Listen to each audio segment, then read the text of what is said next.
Welcome to January's Gut Club. I'm Linny Stein, and it gives me the greatest pleasure to guide you on your journey of whatever it is that brings you here, whether it be to improve your gut health or everything, like just to sustain our veggies, to keep our veggies, to store the veggies so that we always have food on hand. So today we're starting with the very first, the cabbage, the wonderful cabbage. We're going to make a sauerkraut, and then we're going to make the gut-loving brine. The brine is, as I always tell you, that's medicine in a jar. So let's get going. If you're after like a gut healing program, it's already here in the Gut Club. If you go down to the very bottom, the very first implementation weekend, it was because everybody that I sent the poll out to why they were coming, what they wanted, and it was to reduce in size. So I called it skinny gut or slim gut, and it's all there, it's recorded, and there's downloads that will show you how we can fit it into our diet, because everybody is unique and everybody's body is unique. So that's a really good, if you've got a spare weekend, you can sit down there and digest all that and download the downloads. With what we're doing today, you'll get downloads with that as well. So if there is anything that you have to check, and of course we will have our question and answer time, that's always our third of the series. So if you can't attend anything, always just send me through and I'll make sure that they are answered and they're always there for you. So let's get going. So the cabbage, always keep the outside leaves. So we just take that to the side. The fresher the cabbage it is, the better. We're using the drumhead cabbage today, the green or white, whatever you want to call it. And we just slice it into quarters and slice it down from top to bottom, like however that you wish to go, but I like to go top to bottom. And put it into your quarters and just slice it. Now, the size does count. You know how we that's sort of like a funny thing to say, but size does count. If you cut it too fine, you can use a mandolin, but make sure you don't put it on the really, really fine, because the finer it is, the quicker it will ferment, and you'll get a very end sour result. So we want it to be al dente, and we want it to be lovely tasting onto the tongue tasty.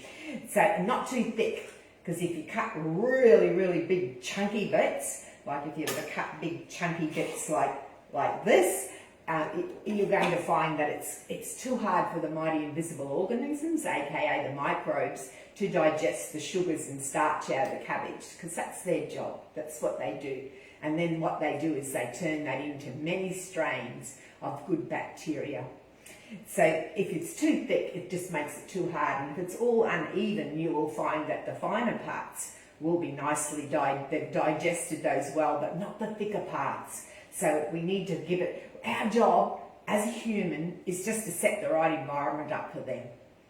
They are our little chefs. They are our little chefs in the jar. They do all the work for us. So after we cut it, the easiest way to do is to salt it as you go. Now the salt that you use is only very small. You're only just using a very fine little bit. So in it goes, and after each addition, just finely salt it, just very finely, so you've got an even distribution. And then there's a really good technique. And if anything, this is it makes me very meditative. It puts me into a meditative state, depending on how I'm feeling. Sometimes I'll put on my really heavy music and I'll really bop and get into it. Other times I just like to be very calm and just very meditative. So what you do is you actually massage the cabbage. So you pick it up, so the salt's all over it, and you squeeze, you hug it. You hug the cabbage, see? You hug and massage it. It's a real technique. It's really easy. If you've ever massaged your loved one, it's just like kneading them. See? Just like knead. Pick. See, you'll see it'll draw moisture really quick, because that's what salt does. Salt sucks. It draws out that moisture. It sucks it out. And it has two roles, the salt. Not only does it draw out that moisture, it also stops any bad bacteria from forming before that's before the microbes start to come into play. So that, it has those two roles. It's a team player, salt. It's one of those only foods that you don't sort of eat by itself. So it relies on other things. So in this case, it's just cabbage and salt. So that's the team. It's like a dance. You're concentrating on the cabbage and salt. Like with a dance, you concentrate on the music and your partner. Oh, I love doing this. Now, if you're thinking, yeah, Linny, you love that, but I don't love doing. I have sore hands, or I don't think I will like doing that. You don't have to. You can just slice your cabbage, put in each quarter a little finely salt, put your next quarter in, finely salt, and then put a heavy weight on it and go away for a couple of hours, and it'll draw out the same amount of moisture. I just find that this process, to me, as I said, it's just so beautiful. And I used to do these in big barrels. We did it on a commercial purpose, and we did it exactly the same way. Now, my sauerkrauts were involved in some pretty vigorous studies, some university studies way back in 2006. And there was we did many methods. And this way is the way that my grandma did it, that I've been doing since I was young. And it certainly came out with the most strains of bacteria. So it's the best way to do it, is just to salt as you go. You'll see around the wonderful wide world of the web, you'll see that there's a lot of people there that measure their salt. Well, no two salts measure the same, and it just changes the process of it. You don't need to do it. You don't need scales. You just make sure that you just finely salt as you go along, and it draws out the moisture. Don't over salt it, because the more you put salt in there, the longer it will take to ferment. And don't undersalt it either. Just give it that light covering. That's all it needs. I hope you're massaging away with me. Isn't it beautiful? It's just so beautiful. So we'll add a little bit more. You'll see that it's still crunchy and crisp. We'll put those together. Now, half of your good drumhead cabbage will fill a 1 litre jar. When you're choosing your jars, as I told you in our ingredient list, get one that's oxygen free or air free, because that's the environment that we must set up for them. I'm the fermenting queen, but I'm also the recycling queen. But one thing that I don't recycle is just normal jars. You'll see a lot of people will just use a normal jar. You will let air in. So this is a great investment to get a good quality glass that has the proper seal, that will allow the carbon dioxide to come up and safely escape. You will never have an explosion. Never, ever. I've been doing these for decades, and I've never, ever had an explosion. It just does not happen if you'll set that environment up. This is a Fido, a F-I-D-O, which is an Italian glass bottle, and it's designed for it. There are a few other brands as well that are designed for it. They're not expensive. I think these cost about $12, which you can get them online. You can buy them in bulk, but I always say, build up a few sizes. The 1 litre jar is the one that's really good for sauerkraut. Because we're talking about self-sustainable January, being self-sustainable, you would be doing them in bulk, so you'd be doing them, at the moment it's out of our season, and my garden certainly doesn't have any cabbages in it, but that would be how you would be fermenting your cabbage, and in that case you would then be putting it into something like a big crock, and that way you've got it, you bottle, but you still need the bottles, because when they're finished in the crock, you then bottle it into your bottles, and those ones go into your refrigerator. That's once that it's fermented. Time frame will all depend on your temperature, on the temperature that you're doing it in. So in your download, we'll have all those temperatures, but they talk to you, they communicate. Like the cabbage, especially when you've got a glass jar, you can see it. It'll turn from that green to a beige, and all the bubbles will have stopped. Now, sometimes you won't actually see bubbles in there, but they're in there. They're just that they'll be so light you can't see them. Sometimes they will over bubble. That'll depend, once again, on your temperature, the temperature that you're in. If you can keep them out of the light, because if your jar does get sunlight on it or UV light, it's going to diminish the vitamins, and that's what we're after. We're after to set up that right environment. So you always just put your bottle onto a little saucer, because you may get a little bit of overflow. If you do get overflow, don't worry, just discard it off the saucer. Never open up the lid. There's no burping of these babies. No burping at all, especially in the first stage, because in that first phase, if you open it up and let air in, you're going to let acetic acid. And acetic acid is vinegar making, which is a 2-stage transformation and a totally different process. And vinegar cabbage, not tasty and not as healthy, because we're after the best benefits that we can do for our gut. So that's the idea of getting that oxygen-free container. So you would leave that sit. I would leave it sit for at least 10 minutes, because then it'll just really draw out all that. Today we won't, but if you're there at home, you can let yours sit, especially if you don't have enough moisture, but you want to make sure that you've got heaps of moisture. You'll see that this is, I've only just started, I just cut this before we went on to become live, and it's certainly drawn out lots of moisture. It's a nice fresh cabbage. It's an organic cabbage from the organic store. And the fresher your cabbage, the more moisture it will have in there. Now, you can keep that as is. In my salt that I use, I have seaweed. The little seaweed through there is actually kelp, so that's the little black.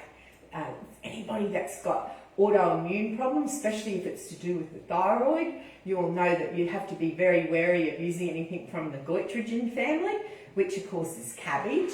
And you'll always be told that you can have small amounts of cabbage but cooked. Now, we know with the fermentation process that we just don't know enough about it, of what it does, you know, for anyone that is wary of their goitrogen, but you're only having small amounts, and the fermentation has pre-digested it. That's how it works. It works like an outside gut. It pre-digests our food for us, and we're only going to be having it in small quantities. In Module 7, and in our next month, we're going to start mixing it all in, showing you recipes on how you use all these wonderful products. February is the month of love, and we'll even show you how you add it to chocolate. Sauerkraut chocolates are just superb. Sauerkraut and chocolate cake, like brownies and all that, it's just the magic ingredient, because it replaces your salt. And we know that salt in sweets enhances the flavour, so it's going to take us to another level. And it is just beautiful. So there we go.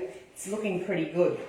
Now, if I was putting that into my big crock, I wouldn't really add too much more, because I'm going to add additions when I serve it. So that's the best way to do it. The more additions that you add to the sauerkraut, the softer the end result.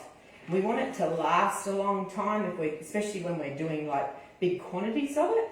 So the classic sauerkraut had just a little dash of caraway. That's what you could put in there. A lot of people don't like the flavour of caraway. It does. It goes together well with cabbage. My grandma always said it kept the kakalaka out. Which was sort of, I think that's really cockroaches, but bugs. It kept the bugs out. And that's why they did put spices in the traditional way of making it. So don't overdo your spices. It's only just little tiny fine pinches. You don't want to off balance the flavour, the taste.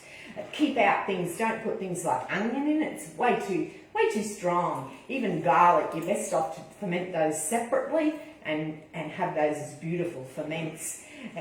Peppercorns, way too strong, way too overpowering. So the more simple you can use it, the better. It's simple January, but it really is the simple things in life, and the same with sauerkraut. Just keep it very, very simple. I'm going to put a flavour in there today, just to sort of so that we can do something a little bit different. I'm going to put turmeric powder. You could put fresh turmeric in there too. Turmeric is one of those things that when you ferment it, it makes it bioavailable. It just increases the potency of it, and we know that it's very anti-inflammatory, so it's very good for you. And I'm going to put a little bit of fennel in there as well, because I love my fennel with turmeric. It just goes together nice, and that's all I'm going to put in there. That's it. Now, talking about the seaweed, I didn't get to finish on that, about the autoimmune problems, because seaweed is a wonderful ingredient. We all should be having it. because what seaweed does is it draws out any heavy metals, chemicals, toxins in our body. If you can harvest it, freshly harvest it, don't take all the roots, keep the little steadfast roots there so that it does replenish in the oceans. And of course you will have to get permits to if you are harvesting it, because a lot of areas do have special conditions, and that's fine because we have to respect it and it's there. But you can purchase it from your organic stores. Now I think one of the nicest seaweeds that you can get is the dulce, D-U-L-C-E. It's that brown red spinach, if you're not sauerkraut, my apologies, if you're not familiar with it. Now you can put like the whole dried slices of it into your sauerkraut, and it will come back soft, and it's just beautiful. And you can use it like as a sushi, so you can use it as an outside layer and put all different fillings in it, roll it up and slice it, and it's lovely and soft and it's beautiful. But you can also buy it as a powder as opposed to the kelp that I have in there, because that salt came with the kelp. That's the Tasmanian Himalayan salt, and it's made by a company in Tasmania, and they add the Tasmanian kelp, which is our Aussie dried kelp that's in the powder, that little black one specks through there. But you can do the same with your dulce, and it's the brown red colour. I love red food. We just don't get enough of it, and I think it has so many benefits. But that seaweed, the dulce, it's very rich in iodine, which they all are. But that one also is very rich in selenium. And selenium is one of those very important antivirals that we really need at this stage, and we always need selenium, and it's lacking in our soil, so we just don't get enough selenium into our diet anymore. So it just replenishes your body, and it's the strongest antioxidant known to man. So we need to get a lot of seaweed into our diet, and it just makes your sauerkraut beautiful. But you can ferment it by itself as well, and you can do it with other greens. It's just so much that you can do, but do try to add it to your diet as much as you can. So if you put it into your sauerkraut, it's a great way. So we're done there. We're pretty well done. So we're going to pack that into our bag, into our bottle. Now when we pack it tight. That's the big thing we must remember. One of our best things to pack it with is our fist, so that we pack it tight. You can get little pounders. Please don't pound your cabbage, because you don't want to bruise it. You just, like, if you don't want to do that light massaging, like I said, just leave it with a heavy weight, like a nice, like a bowl or something, or press that in and put a plate on top of it, and just go away and do your chores and come back, and it will be exactly the same as what I've just done. Look at that, isn't that beautiful? How's yours going? Have I waffled along enough here? Are you all ready to start bottling? Okay, let's go. Let's pack it in. So pack it in with little small amounts, and after each pack, compress. And you'll be surprised how you'll think you've got a lot of amount, but then when you start to put it in, it'll really, really compress down. And make sure that it's always covered in that's its own brine that it's created there. You never ever, with sauerkraut, add water or add its own brine, because the nutrients will all be gone and go into that brine and not into the cabbage, because the next thing that we're making is a tonic, and then you'll understand why you don't add water or anything to it, and there's no need to, by doing it that old-fashioned way, my grandma's way. A lot of people they want to speed everything up, and they add things like starters, and they backslop. Backslopping is where they use a brine from a previous ferment, and believe me, by doing all that, it just doesn't give you the best end result for our gut, and that's what we're doing. We're doing immune boosting food, so we want to do it the best way for the best health benefit and the best taste. And this just tops the ticks for both ways. So it's the way to make it. Look at that. See all that liquid that it's produced? It's just lovely. So pack and press it really tight. So if you were putting some of that dulce, if you're putting something like that in it, you would have put the slice of it, which would be dry, that you've bought if you don't have fresh. You just put that down as a layer in the middle. You can put lots of things. When I do my crocks, I often put a layer of, not the outside cabbage leaves, but a layer of nice fresh cabbage leaves, whole. I'll put that in the middle of my big crocks. When I used to do barrels, I always would put a layer of the whole cabbage leaves, and then when you're bottling it, you can bottle those separate, covered in a brine. One thing about fermenting in crocks, it will produce massive amount of the gut-loving brine. When you bottle it up, you normally get an extra big bottle just of the brine, which has so many uses. And so with the whole cabbage leaves, you can then use them like as cabbage rolls and slice it up the same as what I spoke of using the seaweed. So pack it in, pack it nice and tight, and that half a cabbage will fill into there just perfect. Leave a little bit of space at the top because you need space for the expansion, because that CO2 will produce bubbles, as I said, and that will bring it up, so that's why you'll get overflow. So if you can leave it down to there, that's really good. Now we need to put a weight on top so it stops anything from floating to the top, because we need to keep it in that oxygen-free environment, no air at all. So you can buy these little glass weights. I love them because they're food grade. I know a lot of people around the place will say they use clean river rocks and wrap them in plastic. We don't want to be putting plastic in there. We don't want to be putting any saran wraps or glad wraps. You certainly don't want those in there because it's going to give food to those microbes, and they don't want to be eating. That's like us eating really strong chemicals. Even if you're saying, oh, it's eco-friendly or whatever, it's still foreign to their food. So don't ever put glad bags or bags with water or any of that in with your ferments. Just remember, everything you put in there is food for the microbes. So just ask yourself, would they like to eat this?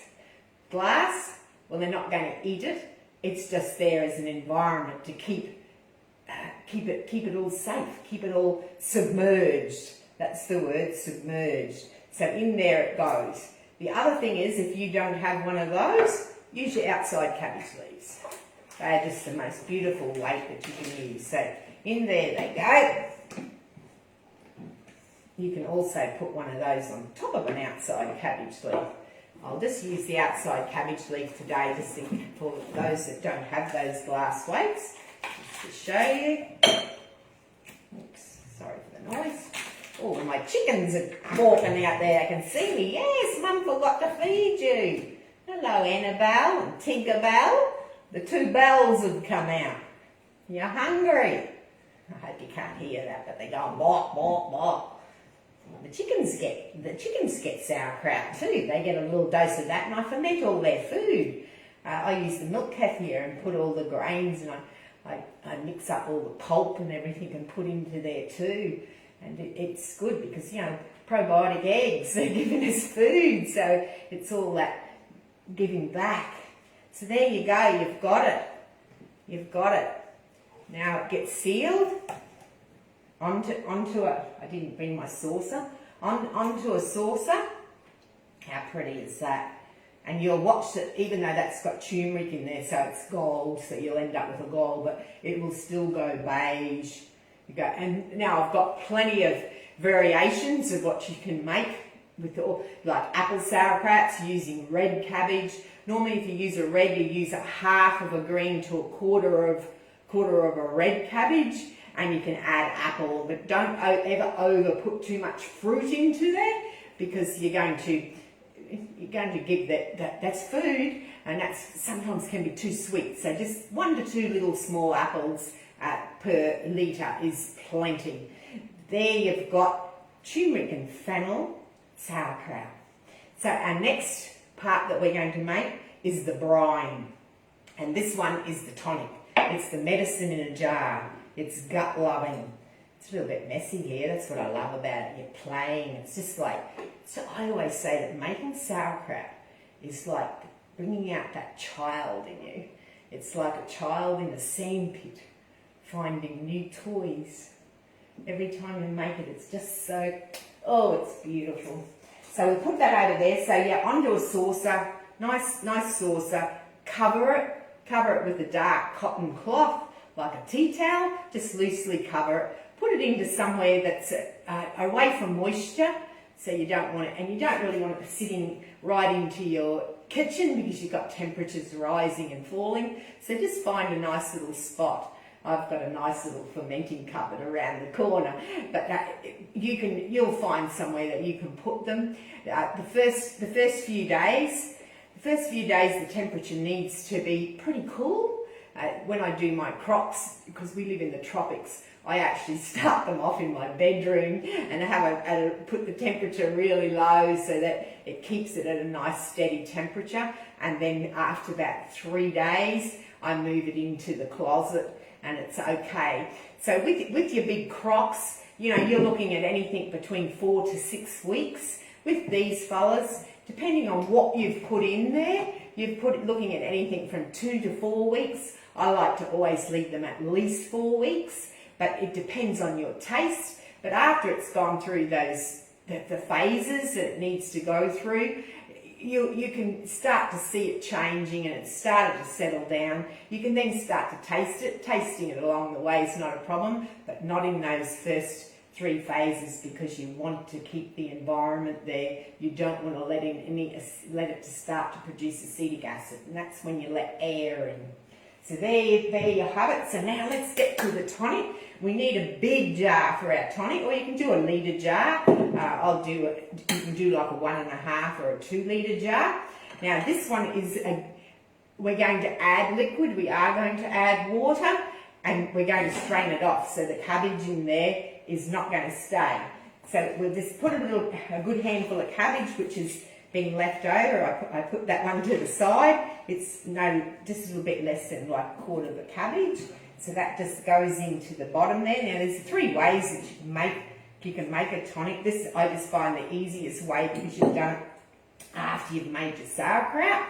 So put all the liquid in there. That has salt. That's just in that first little stage. And then we're just going to top that up with water.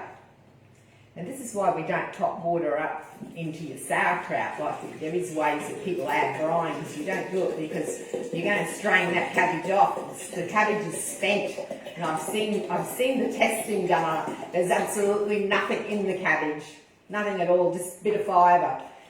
So that's all we need to do. And now that one will be a lot quicker in fermenting time. It'll be ready in at least 2 weeks. And what we do is, again, put it on a saucer, clean saucer, cover it with a dark cotton towel so that we keep out all the light, give it the best environment that we possibly can. And then when it comes up to your 2 weeks, you'll look at it, you'll see that it's gone cloudy.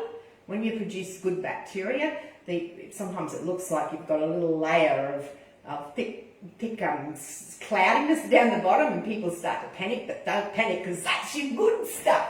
That's the gut-loving stuff. So then you just put a little muslin cloth into a strainer, pour it through, really squeeze the cabbage back into your bottle, like really squeeze it, repurpose your cabbage. You can cook with it, you can add it to casseroles and things like that. It's just fibre. There's no nutrition in it. We don't cook with our good sauerkraut. Well, you can, but you are going to kill the good beasties. But in this case, it's the liquid that we want. And this is our gut-loving tonic. We start small. Everybody should have it, from babies. My little baby had it off my nipple, and it was better than going and buying those acidophilus powders and things like that, because I've seen the testing on those, and some of them come out with zero live bacteria, and they are so expensive. So this is really the replacement for that. So for little young ones, you can feed it like just little drops. It's all they need. You can put it into their food. You can put it onto their tongue. You can then, for any age right up to the elderly, everybody needs this tonic. It's something that we all should be having every day. And you only need a teaspoonful to start with. Do a teaspoon for 3 to 5 days, then increase it to a tablespoon up until you can get to a quarter of a cup. Sometimes your body might think that it needs a bit of a spring clean once or twice a year. That's your spring clean. If we go right back in time, the father of naturopathy, he actually, you can see his writings, he actually called this the broom that came through and swept out the intestines. One of our biggest problems we have in the world is parasites, wormies, and that doesn't matter whether we're young or any age. Parasites are a real problem, and they're a big problem with autoimmune. One of my little chickens has hopped into my hammock. Wish you could see it. It's quite beautiful, but it's trying to get out. Anyway, so the parasites are a real problem, and this is something that will help with that. It is medicine in a jar. It will boost your immune system. You can use it as a salt replacement, so if you're making something like avocado dips or something like that, instead of putting a pinch of salt in, you put a little dash of your brine in. So that's us for today. I hope that your jars are all ready, and tomorrow we will be making kimchi and a brine veggie. I better go and save my little chicken because it's swinging in the hammock, and I will see you soon. Love and bacteria.